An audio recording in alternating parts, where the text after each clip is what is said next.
एक बार फिर से देखते हैं हम लोग।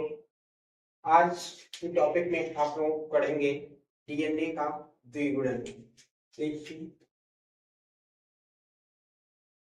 डीएनए का द्विगुणन।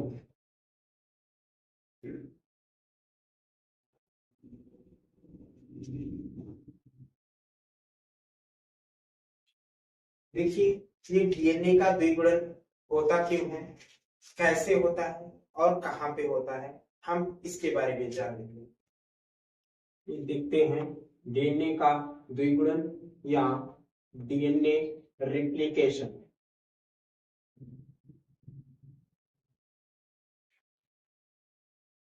ये कहाँ पे होता है और कैसे होता है, इसकी क्रियाविधि यहाँ पे बताएंगे।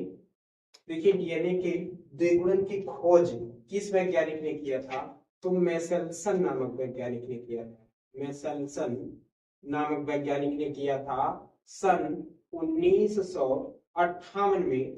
डीएनए रिप्लिकेशन के बारे में खोजा था मेसेल्सन नामक वैज्ञानिक ने सन 1958 में। और ये होती कहाँ पे है? तो ये हमारे कोशिका के अंदर, कोशिका चक्र के, कोशिका चक्र के इंटरफेज प्रावस्था के, इंटरफेज प्रावस्था के एस अवस्था में, एस अवस्था में होती है, होती है। और ये होती क्यों है, इसके बारे में देखेंगे। ये होती इसलिए है जब हमारे शरीर में जब कोशिकाएं टूटती हैं, जब कोशिकाओं का विभाजन होता है, तो उस कोशिका में भी डीएनए पहुंचने के लिए चाहिए। इसलिए डीएनए का रिप्लिकेशन होता है या फिर डीएनए का द्विगुणन होता है। ये द्विगुणन अगर नहीं होगा तो एक कोशिका से दूसरी कोशिका में डीएनए हमारा नहीं पहुंच पाएगा, क्योंकि हम जानते हैं कि डीएनए जो होता है यही हमारा आनुवंशिक पदार्थ होता है। यही एक पीढ़ी से दूसरी पीढ़ी में हमारा डीएनए ही जाता है सूचनाओं को लेकर के। इसलिए डीएनए को हम आनुवंशिक पदार्थ के रूप में जानते हैं। अब देखिए, डीएनए का द्विगुणन किस प्रकार होता है, डीएनए द्विगुणन की या डीएनए रिप्लिकेशन की प्रक्रिया क्या है, ये किस प्रकार से होती है, इसके बारे में हम लोग देखेंगे। चलिए,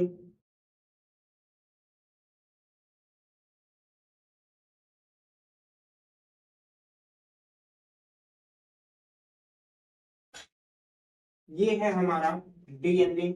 इसका एक रज्जु 3 प्राइम से 5 प्राइम तक और दूसरा रज्जु 5 प्राइम एंड से 3 प्राइम एंड की ओर होता है। ये है हमारा डीएनए। अब देखिए, इसमें होता कैसे है रिप्लिकेशन। जब डीएनए को हमारे रिप्लिकेशन करना होता है, तब इसमें एक एंजाइम आकर के बैठती है। रेप्लिकेशन तभी होगा जब इसके दोनों रज्जुक अलग होंगे। अब इसके दोनों रज्जुक अलग कैसे होंगे? अलग होने के लिए कुछ चाहिए, तो इसके दोनों रज्जुकों को अलग करने के लिए, इसके दोनों टेम्पलेट्स को अलग करने के लिए एक एंजाइम आता है। एक एंजाइम आता है, उस एंजाइम का नाम होता है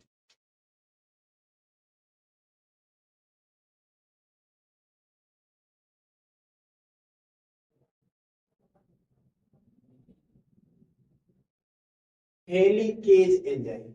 उस एंजाइम का नाम क्या होता है? तो हेलिकेज नामक एंजाइम नाम होता है, हेलिकेज। ये हेलिकेज नामक एंजाइम जहां पर डीएनए पर, जहां पर आकर के बैठ जाएगी, वहीं से हमारे डीएनए के दोनों रज्जुक अलग होना स्टार्ट हो जाएंगे। अब जरूरी है कि क्या हमारा डीएनए पर हेलिकेज नामक एंजाइम यहीं पे बैठेगा? वो यहाँ पे बैठ सकता है, यहाँ पे बैठ सकता है, यहाँ पे कहीं भी वो बैठ सकता है। लेकिन ऐसा नहीं है हमने यहाँ पे बैठाया। ऐसा क्यों? इसकी भी एक निश्चित जगह होती है। कहाँ पे हेलिकेज बैठेगा?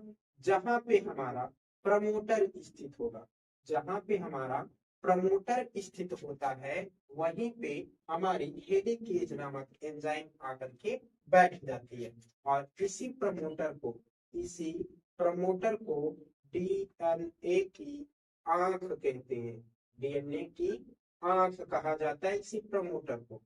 ये प्रमोटर हमारा जहां भी स्थित होगा वहीं पे हेलिकेज नामक एंजाइम बैठ जाएगा। अब ये जानना जरूरी है कि प्रमोटर होते कितने हैं। तो कोशिका के आकार पर अगर हम देखें तो यूकारियोट्स कोशिका में हमारी असंख्य प्रमोटर पाए जाते हैं। यूकारियोट्स में असंख्य पाए जाते हैं जबकि प्रोकारियोट्स में सिर्फ एक ही प्रमोटर स्थित होता है। तो प्रमोटर जहां पे स्थित होगा वहीं पे हेलिकेज नामक एंजाइम आकर के बैठ जाएगी। अब हेलिकेज नामक एंजाइम आकर के बैठी तो इसके दोनों रज्जुक हमारे अलग होना स्टार्ट हो गए। अब ये यहाँ से दोनों रज्जु अलग होना स्टार्ट हो गए। अब क्या होगा, जब डीएनए के दोनों रज्जुक अलग होंगे तो इसके पीछे की तरफ से टेंशन बढ़ती है।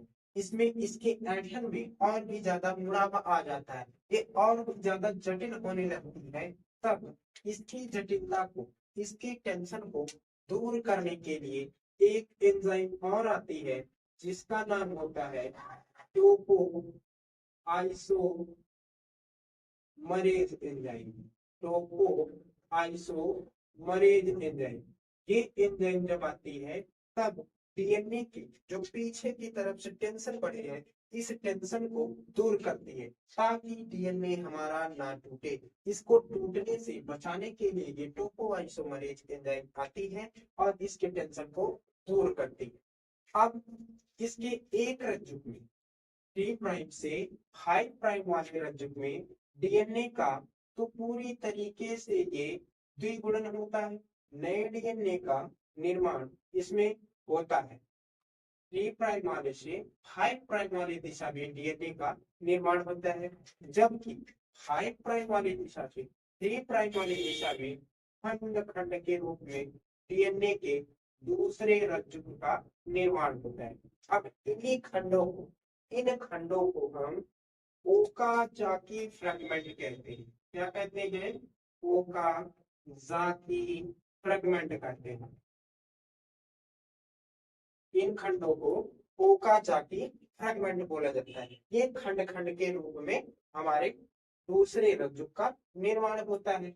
और ये जो हमारा 3 प्राइम से 5 प्राइम वाली दिशा होती है इसमें निर्माण जो होता है वो होता है आरएनए पॉलीमरेज एंजाइम की सहायता से। पॉलीमरेज एंजाइम की सहायता से ये आरएनए पॉलीमरेज एंजाइम ये आते कहां से? ये आते नहीं बल्कि इस रज्जुक में ये पहले से आरएनए पॉलीमरेज एंजाइम जो होता है ये हमारा पहले से ही इसमें पहले से ही कच्चे माल के रूप में उपस्थित होता है।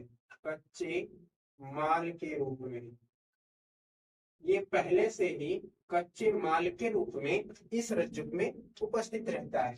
अब इस रज्जुक में जब ये उपस्थित रहता है तो इसमें डीएनए के दूसरे रज्जुक का निर्माण तो हो जाएगा। अब बचा हमारा दूसरा रज्जुक 5 प्राइम से 3 प्राइम जिसको हम उल्टी दिशा बोलते हैं और ये होती है सीधी दिशा। ये फॉल्स प्राइम होता है और ये ट्रू प्राइम होता है। अब इसको हम जब इस खंडों को अब जोड़ना होगा तो इस खंडों को जोड़ने के लिए इस खंडों को जोड़ने के लिए एक एंजाइम आती है जिसका नाम होता है लाइगेज एंजाइम। लाइगेज एंजाइम इस खंड का जोड़ने के लिए इस खंड को जोड़ने के लिए एंजाइम आती है जिसका नाम होता है लाइगेज एंजाइम। ये एंजाइम इन दोनों खंडों को जोड़ देती है। तो ये डीएनए हमारा अभी एक ही डीएनए था, एक ही डीएनए से दो नए नए डीएनए का निर्माण हो गया। इसी को हम क्या कहते हैं? रेप्लिकेशन। रेप्लिकेशन यानी कि विवर्धन। अर्थात एक ही कोशिका से या एक ही वस्तु से हूबहू प्रतिलिपि का बन जाना ही रेप्लिकेशन कहलाता है या द्विगुणन कहलाता है। अब ये रेप्लिकेशन ये देखते हैं कि डीएनए में रेप्लिकेशन होता कैसा है, तो डीएनए ही एकमात्र ऐसा जैविक अणु है जिसमें स्व-द्विगुणन होता है। क्या होता है? स्व-द्विगुणन। इसमें द्विगुणन करने के लिए अलग से किसी भी एंजाइम या फिर किसी भी रासायनिक अभिक्रिया की जरूरत नहीं पड़ती है। डीएनए में स्वतः ही द्विगुणन हो जाता है। इसको द्विगुणन करने के लिए किसी और चीज की आवश्यकता नहीं पड़ती है। तो ये था आपका डीएनए का द्विगुणन। इसकी पूरी प्रक्रिया ये थी। इसी प्रकार से होता है डीएनए का द्विगुणन। ये आपका टॉपिक खत्म।